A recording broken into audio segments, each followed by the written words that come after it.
नमस्कार। आप सभी का एक बार फिर से स्वागत है अपने इस ऑनलाइन क्लासेस में। कल हमने बात की थी अपवर्तक दूरदर्शी के बारे में, जिसमें हमने उसका किरण आरेख, आवर्धन क्षमता और उसकी विशेष स्थितियों के बारे में बात की थी। आप लोगों के लिए मैंने एक क्वेश्चन ड्रॉप किया था और आपको ये कहा था कि आपको एक किरण आरेख बनाना है अपवर्तक दूरदर्शी से जब अंतिम प्रतिबिंब अनंत पे बनता हो। तो बहुत से बच्चों ने अच्छे ट्राई किया, अच्छा लगा कि वो बच्चे अच्छी मेहनत कर रहे हैं, अच्छी ट्राई की होगी, उसको बनाने की कोशिश की होगी। तो आज अपने बात कर लेते हैं सबसे पहले उसी किरण आरेख की कि अंतिम प्रतिबिंब हमें अनंत पे बनाना है तो अपवर्तक दूरदर्शी की सहायता से वो किरण आरेख किस प्रकार बनेगा। तो सबसे पहले अपने पास एक अभिदर्शक लेंस होगा, ये इसका मुख्य एक्स हो गया, ये इसका प्रकाशीय केंद्र O मान लिया। इस अभिदर्शक लेंस के सामने अनंत पर हमें एक बिंब को रखना है और अनंत से आने वाली प्रकाश किरणें एक दूसरे के समांतर होती हैं। तो सबसे पहले हम प्रकाश किरण को गुजारेंगे प्रकाश के केंद्र O से, जो कि बिना विचलित हुए बिल्कुल सीधी निकल जाएगी और ये प्रकाश किरण अनंत से आ रही है। दूसरी एक और प्रकाश किरण इसी के समांतर आएगी जो कुछ इस प्रकार से होगी। यह प्रकाश किरण भी अनंत से आ रही है। अब इस प्रकाश किरण का अपवर्तन हो जाएगा तो यह प्रकाश किरण कुछ इस प्रकार से गति करेगी। तो कुल मिलाकर के ये दोनों अपवर्तित किरणें इस पॉइंट पर मिलेंगी और यहां पे एक प्रतिबिंब का निर्माण होगा जिसको आपने A' B' नाम दे दिया। किसी भी लेंस के सामने बिंब को यदि आप अनंत पे रखते हो तो उसके द्वारा प्रतिबिंब फोकस तल पे बनता है। तो ये जो पॉइंट होगा वो O लेंस के लिए यानी कि अभिदर्शक लेंस के लिए फोकस बिंदु होगा, F0 नाम दे दिया। तो एक ही पॉइंट के दो नाम हो गए, A' और दूसरा होगा F0।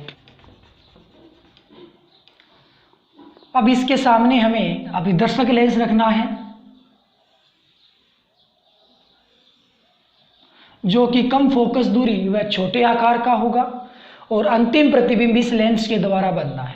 अंतिम प्रतिबिंब इस लेंस के द्वारा बनेगा वो अनंत पे बनना चाहिए, जिसके लिए जरूरी होगा कि इस लेंस के लिए जो बिंब है वो इस लेंस के फोकस बिंदु पे हो।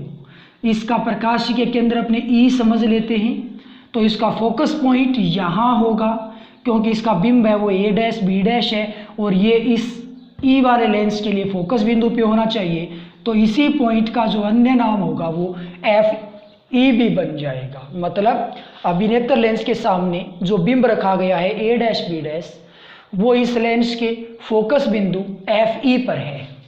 अब अंतिम प्रतिबिंब बनाते हैं तो सबसे पहले मुख्य अक्ष के समांतर एक प्रकाश किरण और दूसरा आपतन करवाएंगे प्रकाश के केंद्र E से। तो ये प्रकाश किरण इस प्रकार से बिना विचलित हुए बिल्कुल सीधी निकलेगी और ये जो मुख्य अक्ष के समांतर प्रकाश किरण आ रही है वो इसके फोकस पॉइंट से गुजरेगी। ये इसका मुख्य फोकस पॉइंट F' नाम मैंने दे दिया है। तो ये इस प्रकार से दो अपवर्तित किरणें होंगी। आगे बढ़ाने पर ये कहीं नहीं मिल रही है क्योंकि ये दूसरे के समांतर नजर आ रही है। पीछे बढ़ाते शायद मिलती हुई प्रतीत हो जाए। तो फिर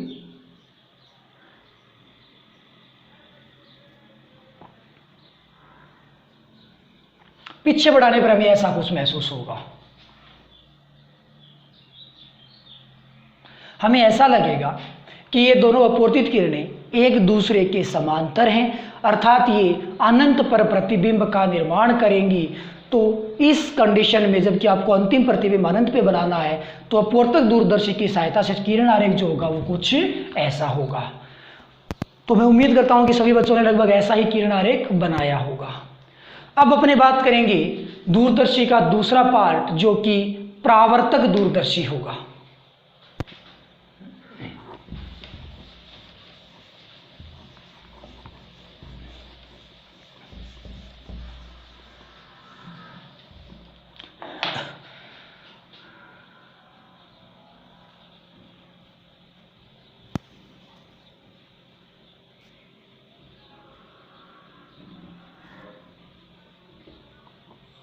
बात करेंगे परावर्तक दूरदर्शी क्या होता है।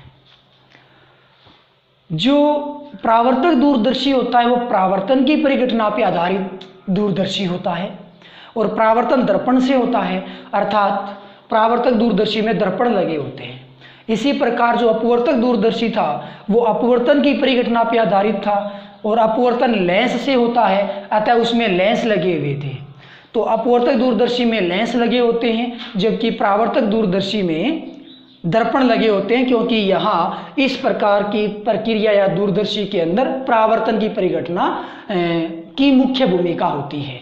ओके, तो हमें परावर्तक दूरदर्शी का किरण आरेख बनाना है।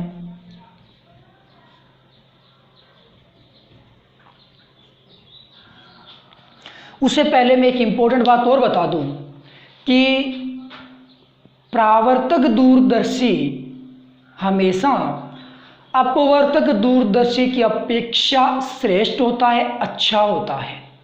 इसके पीछे का मूल रीजन क्या है कि अपवर्तक दूरदर्शी में लेंस लगे होते हैं और लेंस में वर्ण विपथन दोष पाया जाता है।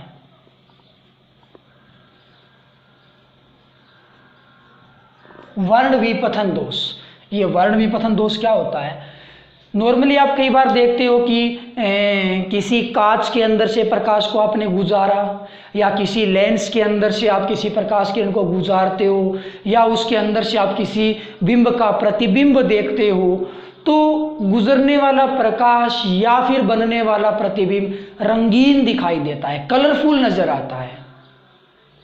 उस कलरफुल इमेज के बनने को ही वर्ण विपथन दोष कहते हैं। अर्थात लेंस के द्वारा जो भी प्रतिबिंब बनते हैं वो कलरफुल हो सकते हैं, यानी कि उसमें वर्ण विपथन दोष पाया जाता है, जबकि दर्पण में ऐसा कुछ नहीं होता। दर्पण जो कि अपने नॉर्मली घरों में यूज करते हैं या फिर बार्बर शॉप नाई की दुकान पे आपने देखा होगा, उन दर्पणों में ऐसा कलरफुल कुछ भी नहीं होता। तो अर्थात दर्पण के अंदर वर्ण विपथन दोष नहीं पाया जाता और परावर्तक दूरदर्शी में जो भी प्रतिबिंब बनता है वो उच्च क्वालिटी का और क्लियर व साफ बनता है, जबकि अपवर्तक दूरदर्शी में वर्ण विपथन दोष के कारण जो भी प्रतिबिंब बनता है वो उच्च क्वालिटी का या फिर अच्छा या साफ प्रतिबिंब नहीं होता है। अतः परावर्तक दूरदर्शी ज़्यादा श्रेष्ठ होता है अपवर्तक की बजाय।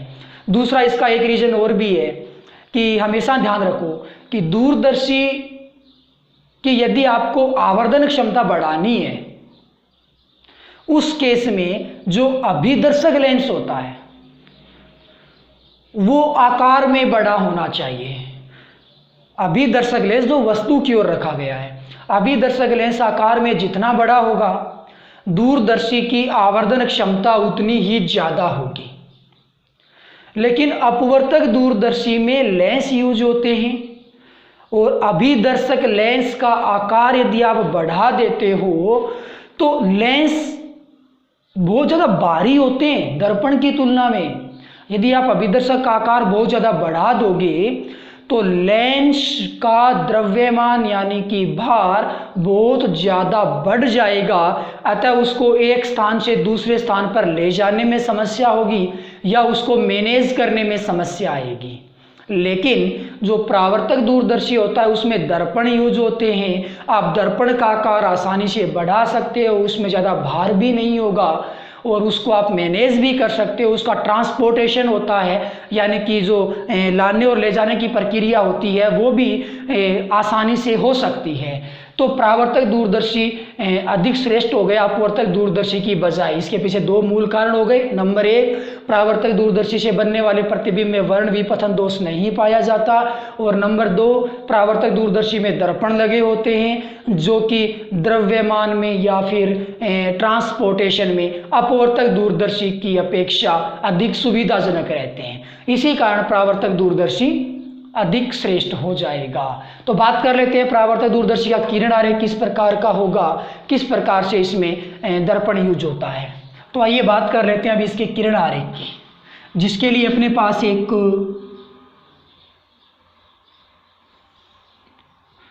अवतल दर्पण है कुछ इस प्रकार से, जिसका ये मुख्य एक्स हो गया और ये दर्पण का केंद्र बिंदु O है। इस दर्पण अवतल दर्पण के सामने जो वस्तु रखी होती है वो अनंत पे रखी होती है, तो अनंत से आने वाली प्रकाश किरणें एक दूसरे के समांतर होंगी। ये प्रकाश किरणें इस प्रकार आ रही हैं, ये प्रकाश किरणें अनंत से आ रही हैं, अतः एक दूसरे के समांतर है। यहाँ पे ये जो मुख्य एक्स है वो O पॉइंट का अभिलंब भी है, तो यहाँ पे ये I कोण से आपतित हो रही है, तो ये R कोण से निर्गत होगी। अपवर्तन के नियमों का पालन होगा, I और R आपस में बराबर होंगे, तो ये प्रकाश किरण कुछ ऐसे जाएगी, इस प्रकार। ओके, इस प्रकाश किरण का यहाँ इस पॉइंट से अपवर्तन हो जाए, परावर्तन हो जाएगा, और ये प्रकाश किरण कुछ इस प्रकार जाएगी। ओके, यहाँ पे दोनों प्रकाश किरणें मिलती हैं, लेकिन जब ये प्रकाश किरणें, अब जो परावर्तित किरणें हैं, एक दूसरे से मिलती हैं, उससे ठीक पहले, यानी कि इसके मिलान बिंदु से ठीक पहले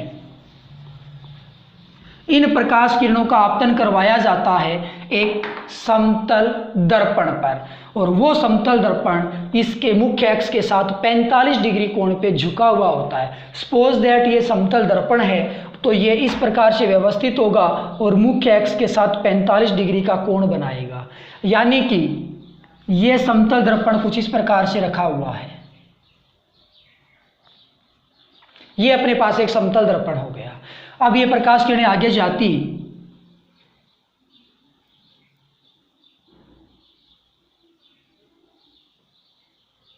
तो यहां एक प्रतिबिंब का निर्माण करती, लेकिन प्रतिबिंब को बनाने से पहले ही हमने इसको एक समतल दर्पण पर आपतित करवा दिया, और इस समतल दर्पण पर जब ये प्रकाश किरणें टकराएंगी तो टकराने के पश्चात परावर्तन के नियमों का पालन करेंगी और एक प्रतिबिंब का निर्माण करेंगी, यानी कि परावर्तित होंगी।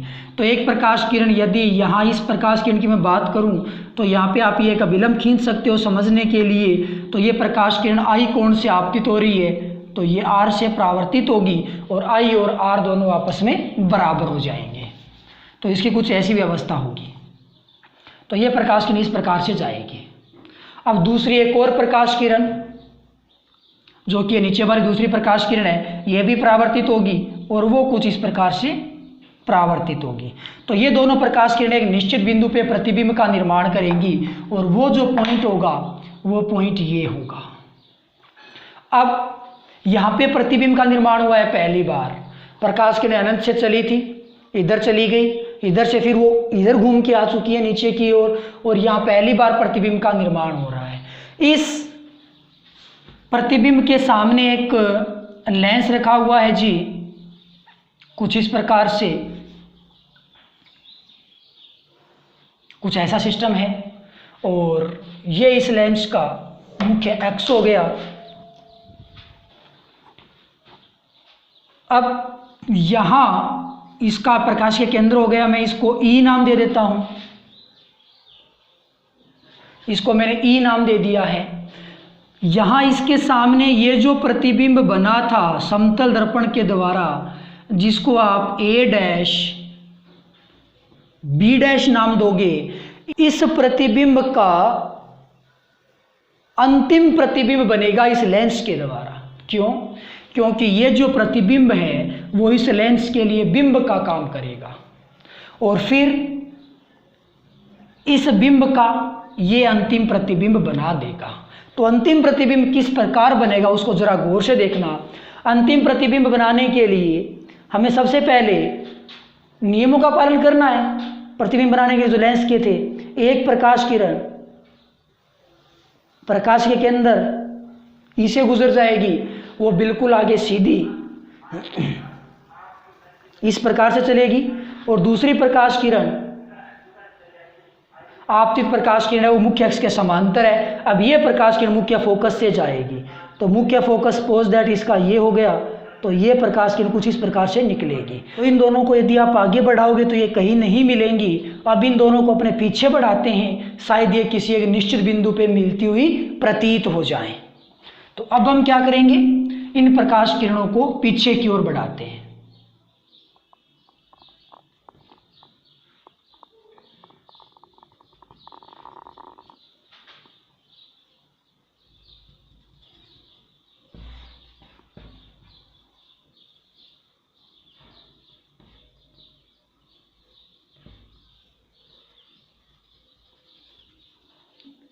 पीछे की ओर बढ़ाने पर ये दोनों प्रकाश किरणें एक निश्चित बिंदु पर हमें मिलती हुई प्रतीत होंगी और ऐसा लगेगा कि इस निश्चित पॉइंट पर प्रतिबिंब का निर्माण हो रहा है और ये अपने लिए अंतिम प्रतिबिंब बनेगा और इसका नाम हम दे देंगे A double dash B double dash. तो कुल मिलाकर के इस दर्पण के सामने जो अपना बिंब रखा हुआ था वो अनंत पे था और उस अनंत पे रखे हुए बिंब का प्रतिबिंब हमें A double dash B double dash के रूप में प्राप्त होगा। तो ये हो गई अपने पास रामायण परावर्तक दूरदर्शी के द्वारा किरण आरेख कि अपने पास एक अवतल दर्पण है। इस अवतल दर्पण के सामने अनंत पे बिंब रखा हुआ है। अनंत से आने वाली प्रकाश किरणें मुख्य अक्ष के समांतर हैं। तो फिर ये दोनों प्रकाश किरणें यहाँ से दर्पण पे टकराएंगी और टकराने के पश्चात परावर्तित होंगी तो ये एक निश्चित बिंदु पे जाके मिलेंगी। लेकिन मिलने से पहले ही इन प्रकाश किरणों को समतल दर्पण पर आपतित करवा दिया जाएगा जहाँ से ये पुनः परावर्तित हो जाएंगी और एक निश्चित बिंदु पे जाके यहाँ पहली बार मिलेंगी, यानी कि A डैश B डैश के रूप में प्रतिबिंब बनेगा। कहने का मतलब प्रकाश किरण एक बार तो यहाँ से परावर्तित हुई, फिर दोबारा यहाँ से परावर्तित हो गई, कुल मिलाकर के प्रकाश किरणें ऐसे चली है Z के आकार में लगभग।